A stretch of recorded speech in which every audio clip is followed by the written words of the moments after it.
Wisconsin Eye's 2014 election coverage is brought to you by the Wisconsin Hospital Association. For over 90 years, a valued voice for Wisconsin hospitals, supporting high-quality, high-value care in communities like yours.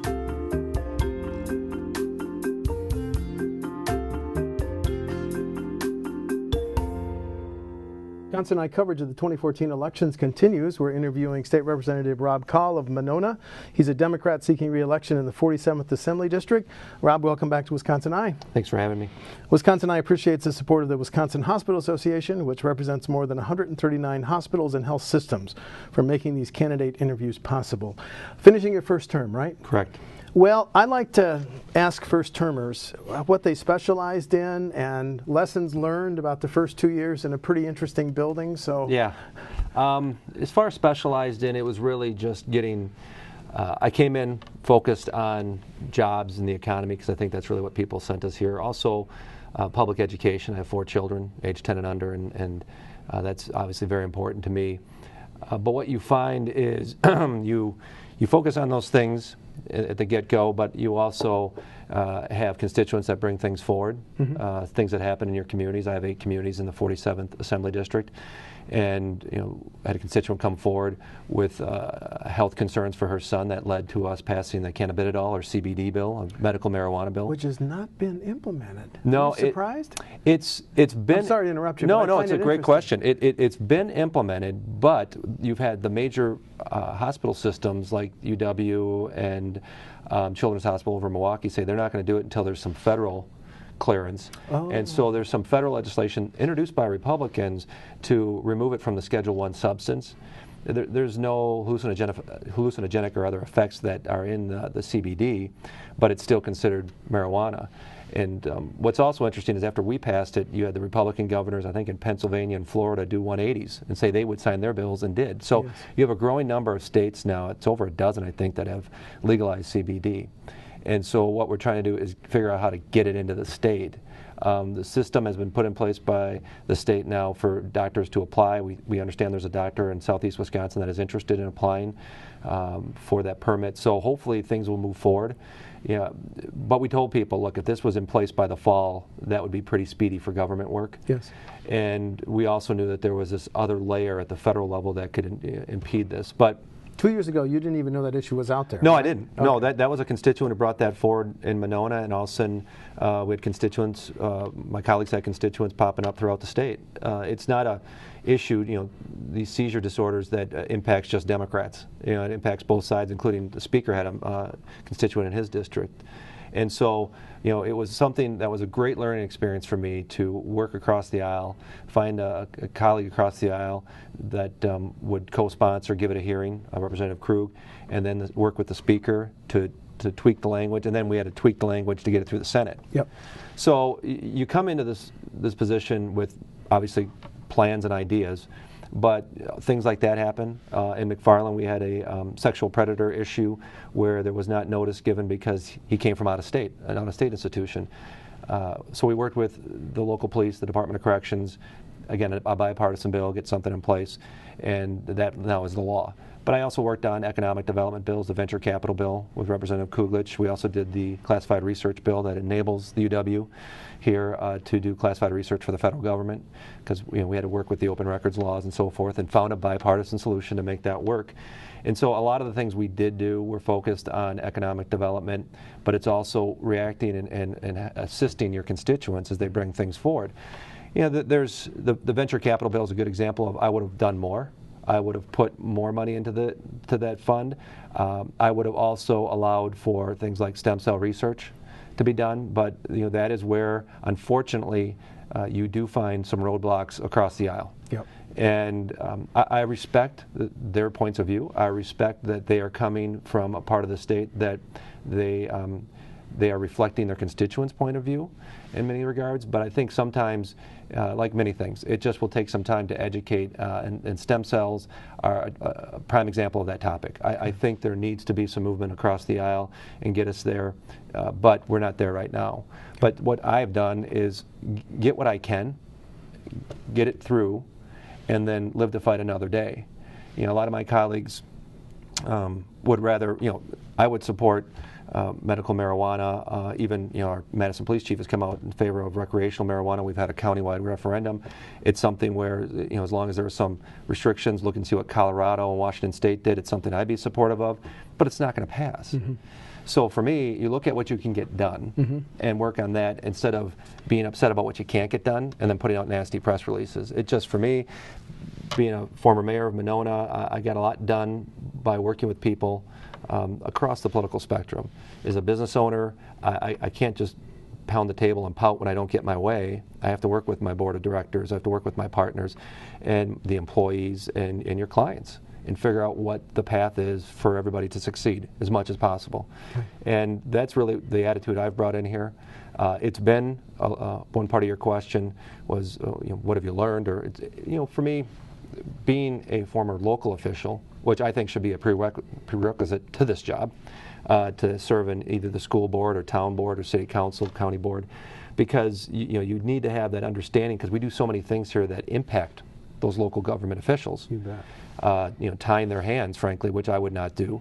We don't let them do their job. For some reason, people in that building down the street think they know how to run the Wausau School Board better than the Wausau School Board members, and I don't think that should be the case. So that is a little frustrating.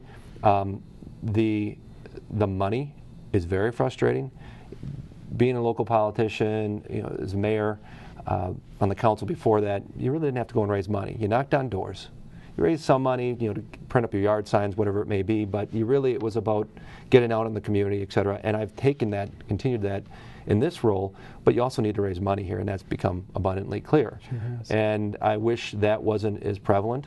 Okay. But it is the reality. And now with recent Supreme Court cases, and just here in the last 10 days, federal court decisions here on PAC limits, it's kind of topsy-turvy as far as what is the state of the law. What are the limits? Doesn't seem to be any limits. There Rob. seems to be no limits right now, and that puts us at a disadvantage being in the minority party. I'm very proud of the fact that Minority Leader Barca and my colleagues have appointed me as the co-treasurer of the ADCC, the Assembly Democratic Campaign Committee. I don't know if they've ever done that with a freshman before, but I've tried to take on that role to help my colleagues throughout the state. Okay. But it's very difficult when you're in the minority, and the numbers are 60 to 39. Even though we had over 200,000 more votes statewide, we're down 60 to 39. It's very tough because the way they're redistricted, the reality is this is a very uphill battle for us. And the interest groups know that. My friends across the aisle remind them of that. And so we are out of the gate, it was a disadvantage. And now with more money into the system, that doesn't help us anymore, in my opinion. I understand. It really puts us at a disadvantage. And so, what I've learned is try to focus on the policy, focus on helping your constituents. But it does get a little difficult when you try to work with people across the aisle. And one of the things you hear all the time is, I'd love to help you, Rob, but I'm worried about getting primaried. Yep. That is a term that you didn't hear till I didn't hear till you got into this building. Sure. Because local officially didn't have to worry about that.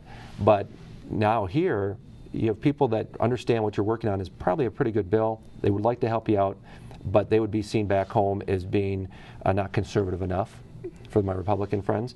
And there's things that I think some of my colleagues on my side of the aisle would like to do, but they're worried that it would be seen as not far enough to the left. I understand. And so those of us who like to hang out in the middle, it's a lonely crowd, and a bunch of them have left now or are leaving. Yes. They left midterm, or they're not running for re-election. So it gets a little lonely in the middle, but I frankly think that's where most Wisconsinites are. Okay, well, let's work down some issues. Yeah. When the next budget debates aid to public schools, what are going to be your priorities, especially on the issue of choice and vouchers? I think there is already choice out there when you look at things like open enrollment, and you look at things like charter schools. In my district, we've got Nuestra Mundo, which is a Madison school located in Monona, bilingual school. You've got a Chinese immersion school in the Verona School District. There's some great schools that are accountable to the public. They're accountable to the school board, accountable to the taxpayers. And like I said, open enrollment. A lot of people like to go into Monona Grove school districts, McFarland school districts, Oregon, and so forth, because they're doing a good job. And that really forces, I think, everybody to try to do a better job. That still then has that accountability in the public dollars and public investment and oversight.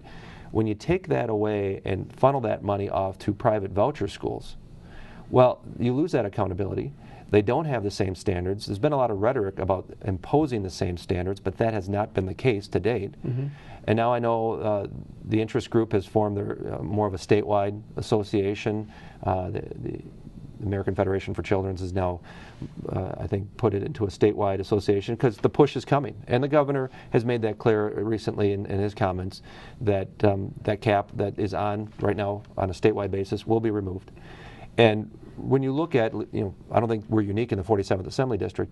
The schools are a pinnacle part of every community. They really are what people circle around, take pride in, focus on, and it's what drives people to want to live there, stay there. Even for me, locate businesses there because I know I can get quality people who want to live in that area because their kids are going to get great educations. You start losing that part of our society, that fabric of public education. Well, this is, the realtors will tell you that. This is a grave concern for them because for most people, the driving decision of where they're going to go is the school system. Well, you keep chipping away at the money that we're providing to our schools. The end result isn't hard to predict. And it's very concerning to me, the fact that we now have a lot of teachers that have retired or an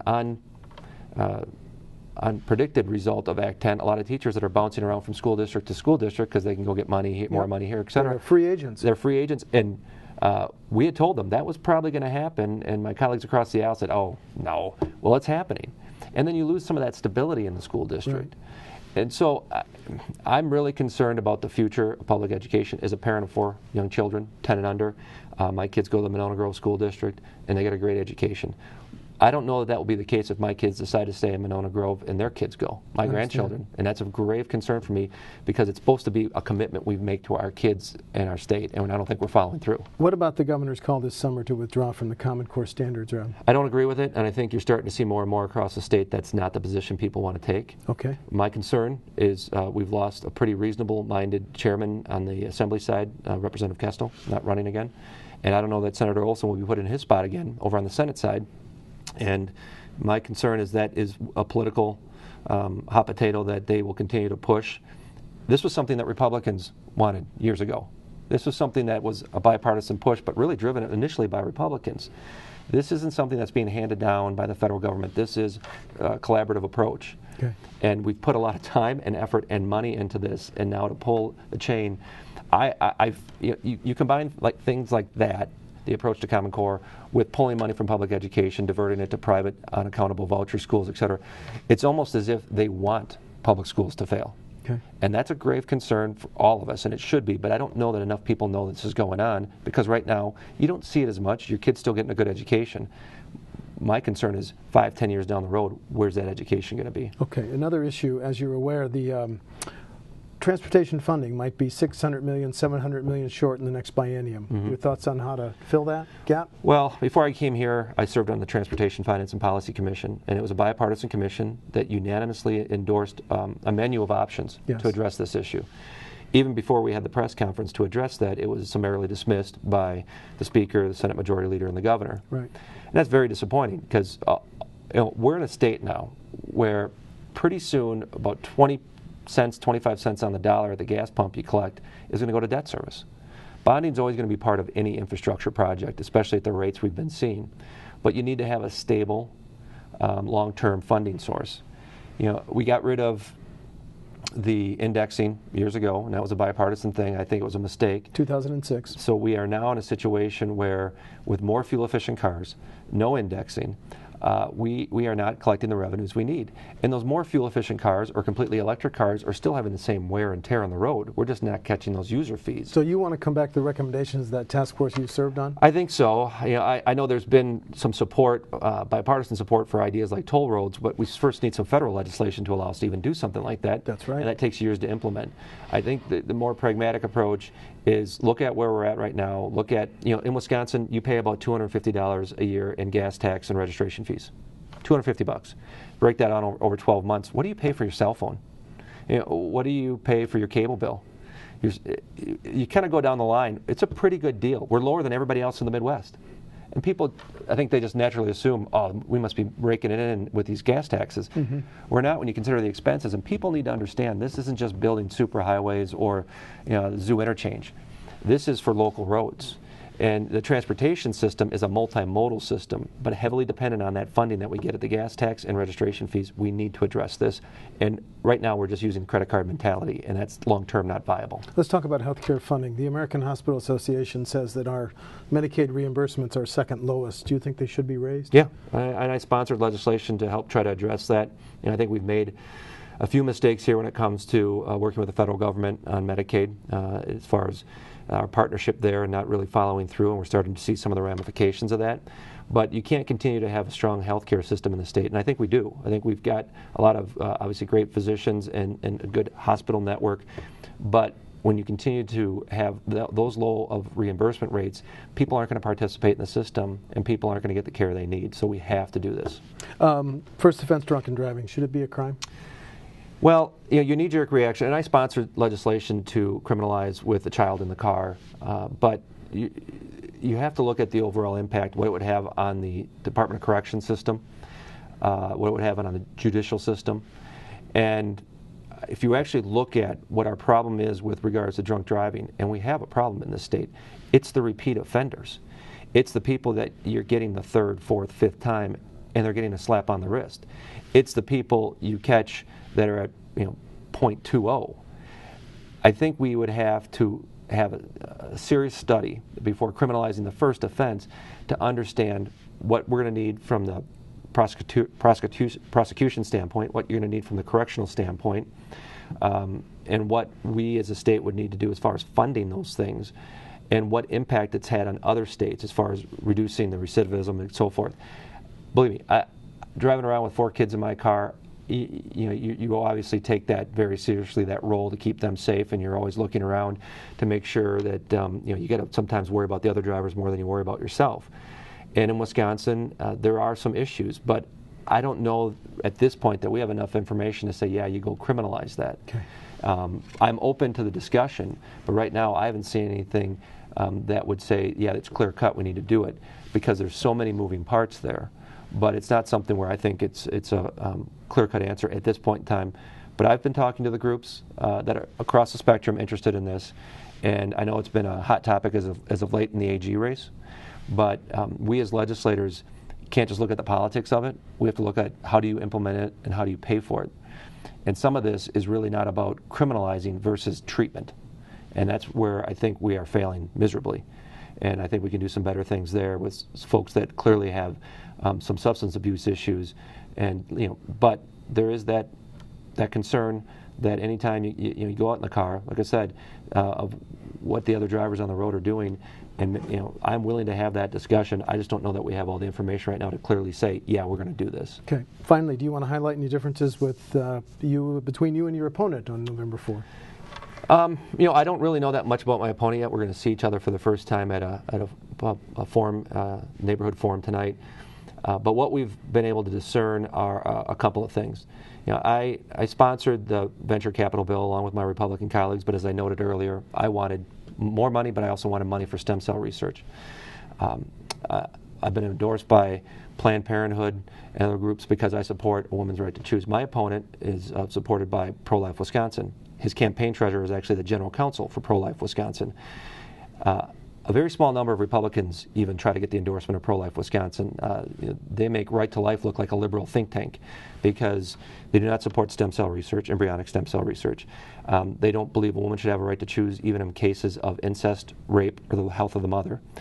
And so for me, that's a rights issue for women, but it's also an economic development issue because besides the venture capital bill, I will once again be pushing the Next Generation Jobs Act, which is a bioscience bill that can greatly help UW-Madison and businesses in the 47th Assembly District by promoting and investing in things like stem cell research.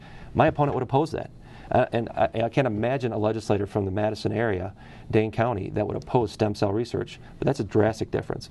Another difference, on Labor Day when I was celebrating the right of labor and the benefits of having a strong labor community, 40-hour work week, weekends, health insurance, all these things that I think a lot of credit goes to the labor community.